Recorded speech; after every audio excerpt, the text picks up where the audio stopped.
Okay, so here's what happened during the second Russian impulse of the July turn. I'm not entirely sure if I'm entirely happy with what I did with the Russians, but I guess it could have been worse. The only headquarters I activated was this one, which is now down to heart level. And what the Russians did is they attacked the German forces. They actually came from here. It looks as if they came from a different direction, but they came from here and attacked the Germans, hoping to pin them down somewhat, at least. Of course, the Germans could simply withdraw, disengage, and attack by a different route. But anyway, I thought it might not be an entirely bad idea to engage the Germans here.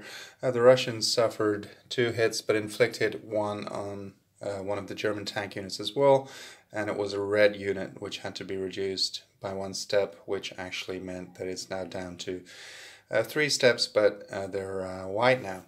So I don't know if it was really worthwhile or not. We'll see.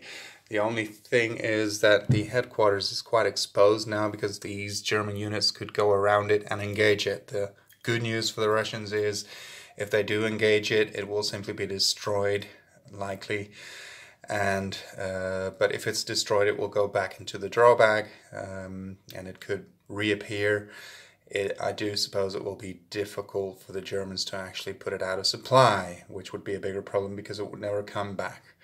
So this is what happened, and that's the only thing the Russians did. Oh yeah, and this unit is eliminated now because it was down to 1 step already, which brings the total up to 4 destroyed Russian units.